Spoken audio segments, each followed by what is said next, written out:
नमस्कार, मैं दीप आप सबका स्वागत करता हूँ बी थिंक स्टडीज़ में। आज 28 जुलाई है और मैं फिर आ गया हूँ हिंदू के डिटेल्स एनालिसिस लेके। तो चलिए आज देखते हैं क्या क्या इंपॉर्टेंट टॉपिक्स, क्या क्या इंपॉर्टेंट आर्टिकल्स आया है आज के न्यूज़पेपर में। पहला जो न्यूज़ आया है वो है a developed India is the best tribute to Kalam. हम लोग के जो प्रधानमंत्री है वो आप लोग जानते हो, कल रामेश्वरम के गांव में उन्होंने एपीजे अब्दुल कलाम के ट्रिब्यूट में, उनके शरण में वहाँ में एक मेमोरियल हॉल बनाया है उनके कब्र के ऊपर। वो जो मेमोरियल हॉल बनाया है उसके इनॉग्रेशन के लिए, उसके उद्घाटन के लिए पीएम मोदी रामेश्वरम पहुंचे हुए थे और उन्होंने वहाँ जाके ये कहा है कि 2022 तक, दैट मीन्स इंडिया के 75वें इंडिपेंडेंस डे, स्वाधीनता दिवस के उपलक्ष्य में, अगर वहाँ इंडिया को डेवलप्ड नेशन बनाया जा सके हर एक स्पेयर में, तो कलाम जी का सपना पूरा हो सकता है। कलाम जी को वो सबसे बड़ा ट्रिब्यूट होगा, क्योंकि आप जानते हो कलाम जी का जो सपना था वो था 2020 तक इंडिया को डेवलप्ड नेशन बनाने का। वो अभी तक तो लग रहा है कि 2020 तक शायद हो नहीं पाएगा, लेकिन इसीलिए पीएम मोदी ने ये अर्ज किया है, ये मुद्दा उठाया है कि 2022 तक, दैट मीन्स 75वें सालगिरह तक इंडिया के इंडिपेंडेंस के, कि ये इंडिया को हर स्पीयर में, हर रिस्पेक्ट में डेवलप बनाया जाए। तो ये बात रखा है। ये जो मेमोरियल है वो मेमोरियल में उनके बनाए हुए सारे रॉकेट्स, मिसाइल्स, ये सब का डिस्प्ले किया गया है, ये सब बनाया गया है। और ये जो पूरा मेमोरियल्स का जो खर्चा है वो 15 करोड़ के करीब आया है। और जो कलाम के, डॉक्टर एपीजे अब्दुल कलाम के विलेज में ही बनाया है, उनके ही गांव में बनाया गया है। इसमें उन्होंने अम्मा जी, दैट मीन्स जयललिता को भी याद किया है हम लोग के पीएम ने, और बोला है वो जहाँ भी है वो ज़रूर खुश होंगे ये डेवलपमेंट, ये मेमोरियल को देखते हुए। तो अगला जो न्यूज़ है वो क्या है वो देखते हैं। द डॉक्टर इज इन और इज इट। जो एमबीबीएस डॉक्टर लोग हैं हम लोगों के, उन लोगों के लिए स्पेशल एक नया सिंबल बनाया जा रहा है कि वो लोग यूज़ कर सकें। एक्चुअली आप लोग देखते हो बहुत जगह में ऐसा कंप्लेन आया है, एमबीबीएस डॉक्टर लोगों ने ऐसा कंप्लेन किया है कि जो ट्रेडिशनल आयुर्वेदिक डॉक्टर्स है, या फिर यूनानी मेडिसिन वाले जो प्रैक्टिस कर रहे हैं, या फिर होम्योपैथ्स जितने भी हैं, वो लोग सेम डॉक्टर का सिंबल यूज़ करके अपने आप को एलोपैथिक डॉक्टर बोल के एलोपैथी मेडिसिन प्रेस्क्राइब कर रहे थे, जिसको वो लोग क्रॉसोपैथी बोलते हैं। तो इंडियन मेडिकल काउंसिल जो है एमसीआई, उन्होंने एक नया आइडिया लाया है, और नया आइडिया में वो एक नया सिंबल को लाया है। देख सकते हो आप ये सिंबल, ये रेड क्रॉस वाला क्रॉस है और उसके बीचों बीच डॉक्टर लिखा हुआ है, डीआर। तो ये नया एक सिंबल वो लोग लॉन्च करना चाहता है, ताकि ये जो इन्फिल्ट्रेशन हो रहा है दूसरे डॉक्टर्स का एमबीबीएस के डिग्री वाले, दैट मीन्स एलोपैथी में, वो इन्फिल्ट्रेशन ना हो, वो फर्जी चीज़ ना हो। तो इसके लिए ये वो लोग लॉन्च किया है।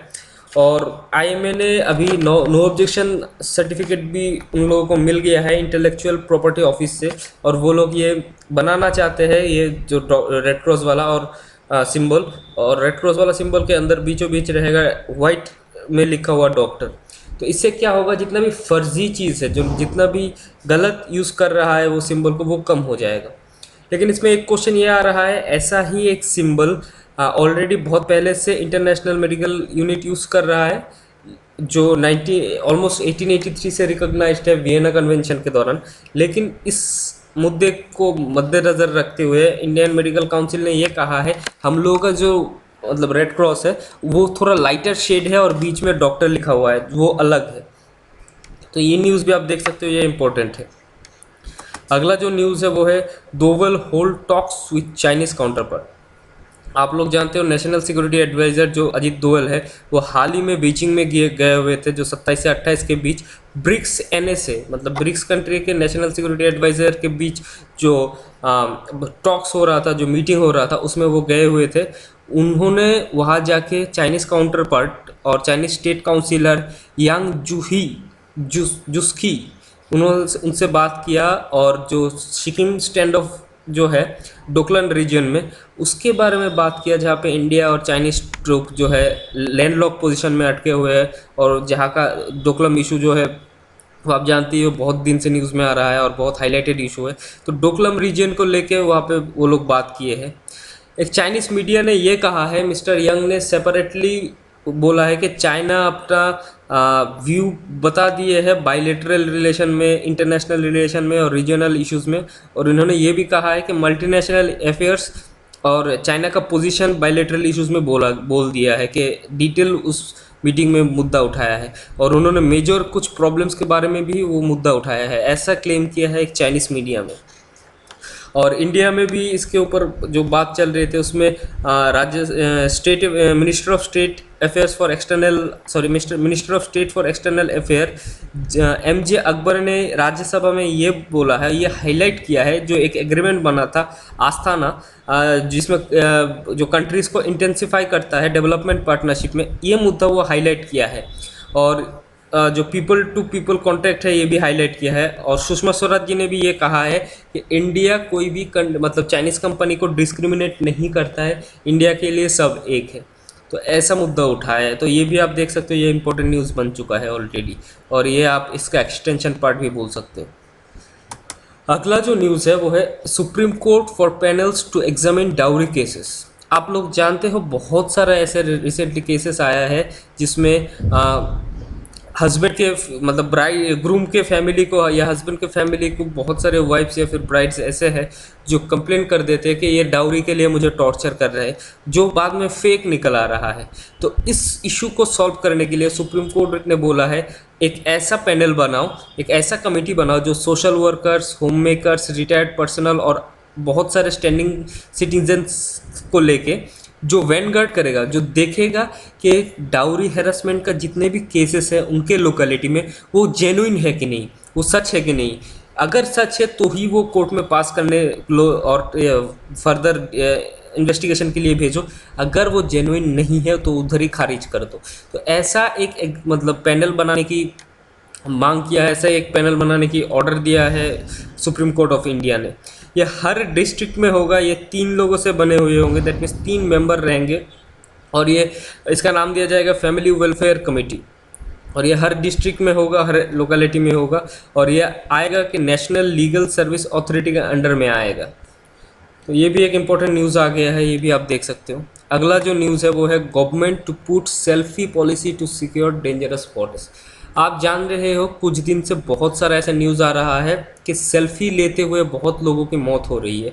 हाल ही फिलहाल में अब महाराष्ट्र में ही देखिए, वीना लेक के अंदर 8 लोगों का मौत हो गया। वो लोग 11 लोग बीच लेक में चले गए थे और वो लोग एक सेल्फी वीडियो शूट कर रहे थे और उसी दौरान एक्सीडेंट में 8 लोग मर गए हैं। तो ऐसा ही बहुत सारा इंसिडेंट हुआ है, वेस्ट बंगाल में हो रहा है, महाराष्ट्र में हो रहा है, बहुत जगह में हो रहा है। इसलिए महाराष्ट्र गवर्नमेंट ने एक पॉलिसी ला रहा है जो मैक्सिमम सिक्योरिटी देगा ऐसे प्लेसेस में जिस प्लेसेस में सेल्फी लेते हुए मौत हो रही है, जो हैजर्डियस प्लेसेस है, जो थोड़ा डेंजरस है, थोड़ा रिस्की है, उस जगह में बहुत सारे सिक्योरिटी लेवल्स को हाई करेंगे। तो टोटल वो लोग महाराष्ट्र गवर्नमेंट जो है टोटल 29 सेल्फी हैजर्डियस स्पॉट अभी तक ढूंढ चुके हैं, जिसमें से 6 मुंबई के बीचेस है जो है गिरगांव, गोराई, वर्सोवा, दादर, जुहू, आस्का। तो ये सब बीचेस है जो इसमें सेल्फी लेने से हैजर्डियस इंसिडेंट हो सकता है, डेंजरस इवेंट हो सकता है। इसीलिए वहाँ पे सिक्योरिटी टाइट कर दिए जाएंगे और ज़्यादा लाइफ सेविंग जो लाइफ गार्ड्स होते हैं वो बढ़ाया जाएगा। इसके अलावा भी बाकी जितने भी स्पॉट्स है वहाँ भी सिक्योरिटी लेवल हाई किया जाएगा। तो एक ऐसा पॉलिसी लाया है महाराष्ट्र गवर्नमेंट ने। अगला जो न्यूज़ है वो देखते हैं क्या है। Carbon dating confirms TN site from Sangam era. That means Tamil Nadu में कुछ दिन पहले आप न्यूज़ में आए थे, खिजादी एक जगह है जहाँ पे आर्कियोलॉजिकल साइट मिले हुए थे। कुछ दिन पहले की न्यूज़ में भी ये आया हुआ था। तो वो पहले ही सब आर्कियोलॉजिस्ट बोलते थे ये संगम एरा का है, लेकिन अब ये कार्बन डेटिंग करके कंफर्म किया है कि वो 2200 साल पुराना है। एक्चुअली वो जो एरिया है, जो साइट है, वो शिवगंगा डिस्ट्रिक्ट में है जो तमिलनाडु में अवस्थित है। तो उसमें जो कार्बन डेटिंग में अभी रिजल्ट आया है वो 2200 साल पुराना है। जो सैंपल्स वो लोग लिए हैं वो सजेस्ट करता है कि वो एक सैंपल जो है 2160 प्लस 30 ईयर्स का है और दूसरा है 2200 प्लस 30 ईयर्स का। ये 2 सैंपल्स बाहर आए हैं अभी।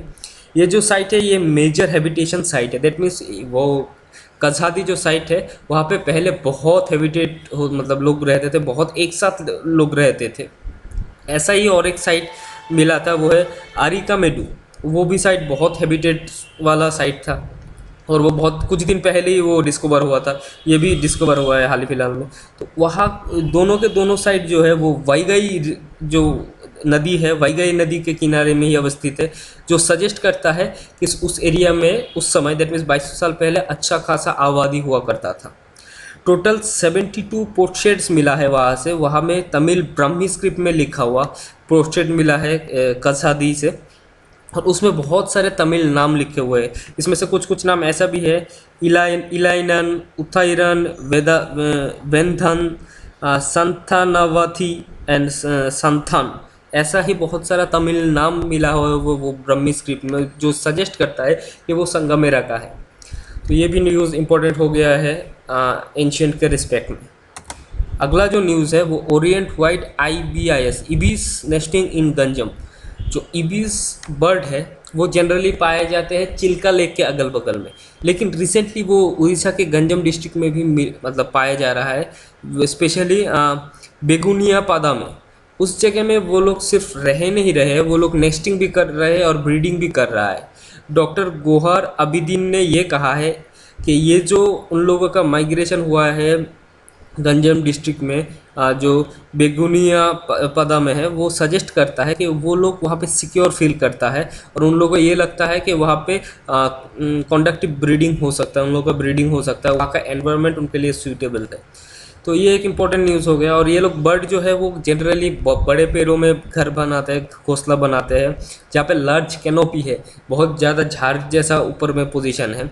स्पेशली वो लोग कोकोनट ट्रीज में बनाते हैं, और जिस जिस जगह में वो लोग बना रहे हैं आजकल घोंसला, वो है कामुथी शाही, गर्दा शाही, साहो शाही और पाइका शाही एरियाज़ में। इन एरियाज़ में इन लोगों को ज़्यादा अभी तादाद मिल रहा है, वो लोग ज़्यादा नेस्टिंग कर रहे हैं। चलिए अगला जो न्यूज़ है वो देखते हैं क्या है। प्राइवेसी बिल्ट इनटू आधार एक्ट से उदय।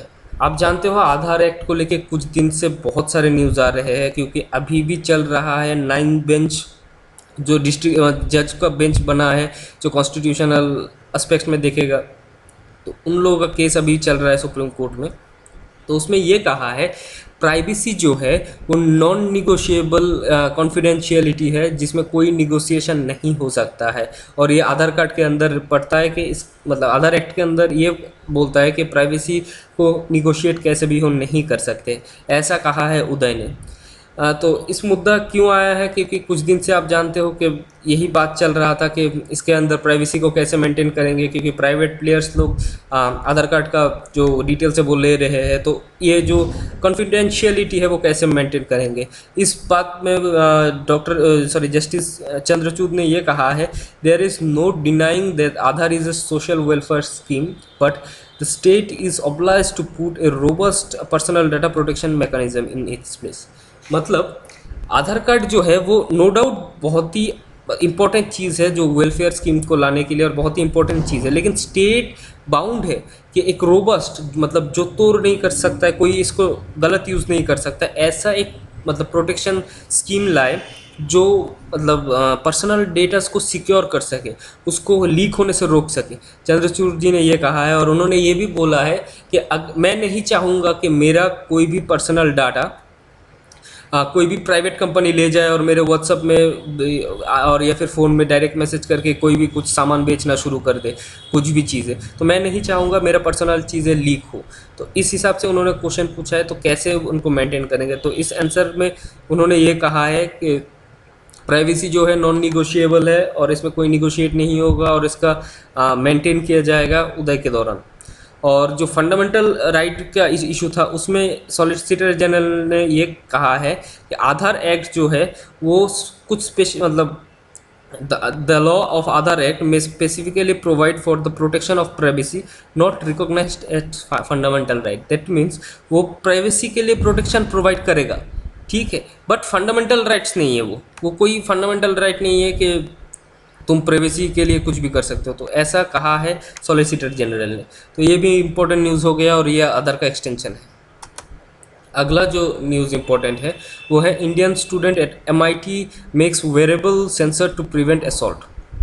हाल ही फिलहाल में MIT में मनीषा मोहन नाम का एक छात्री, उन्होंने वहाँ पे एक ऐसा स्टिकर लाइक वेयरेबल सेंसर बनाया है जो डिटेक्ट कर सकता है सेक्सुअल असॉल्ट, और वो रियल टाइम में डिटेक्ट करेगा, दैट मीन्स जब हो रहा है तभी करेगा, और क्विकली अलर्ट कर देगा विक्टिम के फ्रेंड्स, फैमिली और अगल बगल में कोई भी इंसान है तो उसको।